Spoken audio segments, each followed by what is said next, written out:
Tova. I'm Rabbi Elizabeth Bonney-Cohen with Congregation Kehillat Israel, and this is the Devar Torah that I offered on Yom Kippur. For many people in this country, especially for working parents with young children, these last few months have been the fullest they've ever experienced. Juggling childcare with conference calls, trying to meet professional deadlines and expectations, while also Zoom schooling and meal preparing, waiting for bedtime not as a break, but as a rare opportunity to focus entirely on career obligations or simply to fold the laundry, let alone finding time to be a spouse, a friend, or a fully feeling human being. On the other end of the spectrum, there are many who have experienced these past 6 months as the most spacious of their lives.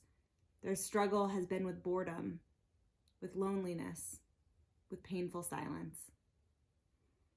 And as folks have tried to bring structure to the abyss of their online work schedules and homebound social lives, I've noticed, and I'm sure you have too, many emerging pandemic pastimes. From mask sewing to reading new authors to sourdough bread baking and home renovations, people have been adopting new hobbies to fill this socially isolated time. Now, I must confess, I haven't done a whole lot of hobbying these past few months, but on Shabbat afternoons, while the kids are napping, I have come to really enjoy immersing myself in a puzzle. And I have a kind of ritual around puzzling that I imagine is similar to other puzzling routines out there. First, I sift through the entire box, piece by piece, finding each edge, bonus points for the corners, of course. I push aside all the middle pieces for a bit while I focus all my attention to those that will form the perimeter. I then sort those according to size and color and pattern and begin snapping them in one by one.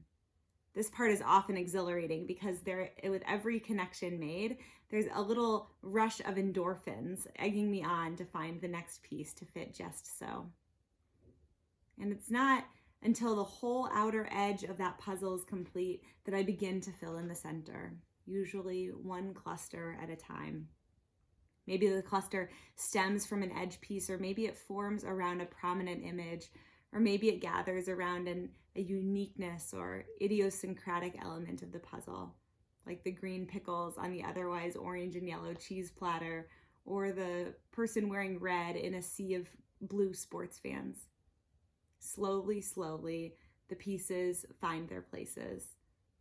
And I get to appreciate the nuances each one offers, the subtle ways in which it fits just right here and not over there. Now, as I was puzzling one Shabbat afternoon, I began to wonder, what would it look like if we built our community in the same way that we put together a puzzle? What would it mean for us to metaphorically start at our edges? Now, some of you learned with me over Rosh Hashanah about the mystical notion of tzimtzum. As Kabbalistic teaching goes, before God created the world, God was Ein Sof, literally without end, meaning that God took up every millimeter of space imaginable.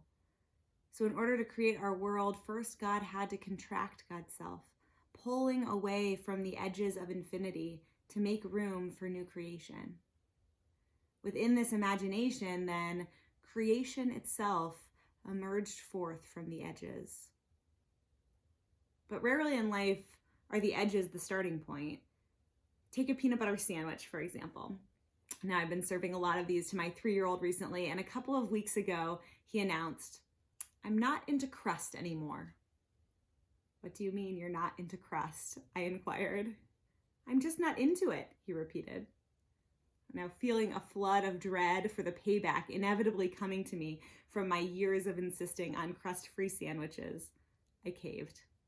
"Okay, eat the rest of your lunch. Tiona will eat your crust," I said as I handed my eager 1-year-old tiny bits of his leftovers. A few days later, I served him a grilled cheese sandwich instead, with gooey cheese oozing from every side. He couldn't get enough.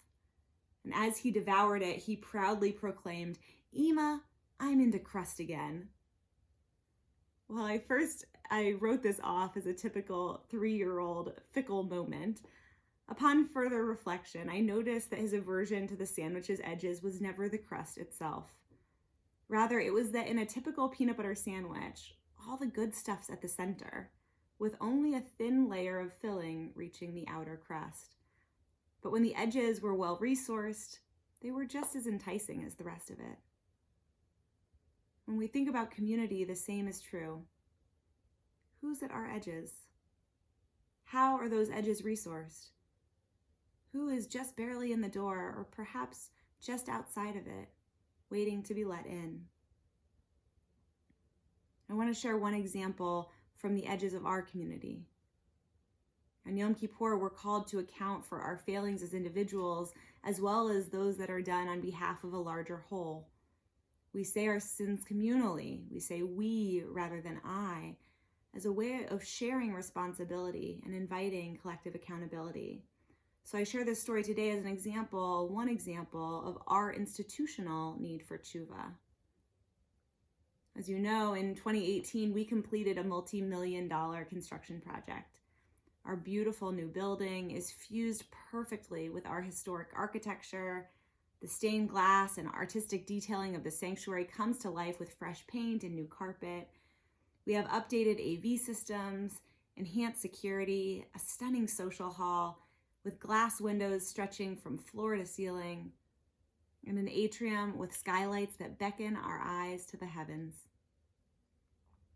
Our new home is so gorgeous, and the community we've brought to life within its walls is even more moving. As we pray together by Zoom this morning, I'm sad not to be there with all of you, pews full and kids running through its hallways. However, until just months ago, entrance ramps led down to doors that could only be opened manually. While someone in a wheelchair could get to the door, they wouldn't be able to open that door without someone else there to help. So I ask again, who's at our edges? A number of years ago, I had the privilege of learning with Rabbi Julia Watts-Belzer, a professor at Georgetown and advocate for disability justice. She urged us to shift the lens through which we see disability inclusion from one of chesed, kindness, to one of chiyuv, obligation. When something is obligated of us, we do all kinds of things to make it happen. Take kashrut, she explained. When we plan a Jewish communal gathering, a wedding, a gala, a conference, a kiddush lunch, many of us go out of our way to ensure that the food being served will be kosher. We do this even if most of us eating don't keep kosher, or if they'll be fine eating a vegetarian meal. We spend more money, we inconvenience ourselves with limited options and in caterers and menus, and we do this because it says something about our values and who we want at our tables. But when it comes to disability inclusion, it's easy to pat ourselves on the back when we get it right, noting how kind we are, what a chesed we've done. Well, in seemingly the same breath, we quickly point to added cost or logistical challenges as preventing us from literally opening our doors to those hoping to enter. When something's in the realm of chesed, we can feel exempt from it as soon as it rubs against something else. But when we take our obligation, our chiyuv, to inclusion seriously, we lean into creativity that finds a ways to open those doors, both physically and metaphorically. And guess what? When we did go to our edges, when we allowed ourselves to hear the stories and experiences of those outside our doors, we found a way to open them. And in doing so, we not only opened them to those in wheelchairs, but also to those pushing strollers, those with muscle weakness or arthritis, and those with hands full of family table donations. When we start at the edges, empowering them with empathy and resources, our entire community benefits. So as we begin to fill in the pieces making up our perimeter, you likely don't need me to tell you who's there. You probably already have an image in your mind of the faces on the edge. Those who are Black or brown, those who don't fit into norms or binaries of gender or sexuality, those who have chosen Judaism rather than being born into it, those suffering with the disease of addiction, those for whom family looks different than a mom, dad, and a kid or two. Those who know the isolation and burden of caring for aging parents, those in the throes of infertility journeys, and so many more. What would it look like to build community that started with these pieces of our puzzle? What tshuva do we need to do? What accountability do we need to take for the ways that we've left those edges alienated, under-resourced, disempowered, and pained? Well, this is a message that we could stand to hear any year.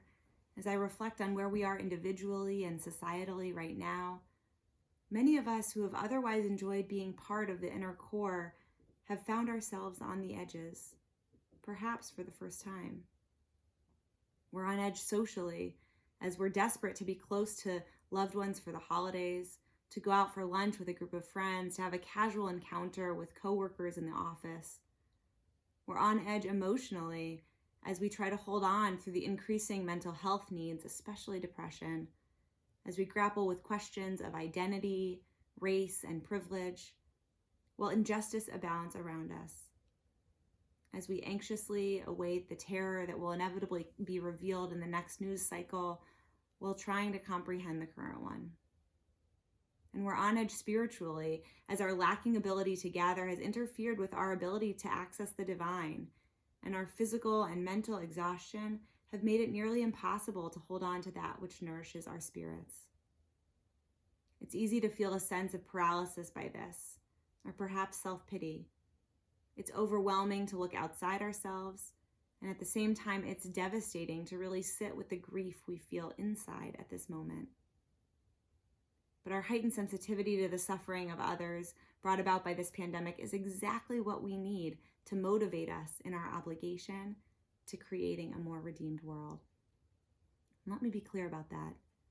Doing this work of justice, of nourishing and empowering those at our edges, isn't just something that we do for extra credit, for a pat on the back.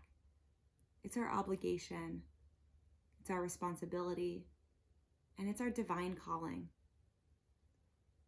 Our tradition tells us that the gates of tshuva are open to us right now. We have the opportunity to acknowledge the role we've played in keeping our doors closed to others.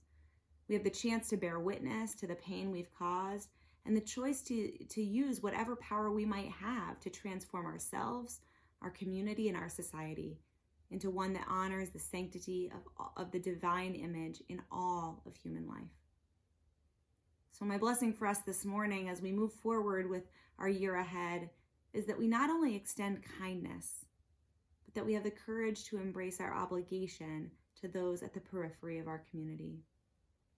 May we be blessed with the tenacity it will take to shift systems that have left our edges under-resourced and disempowered for far too long.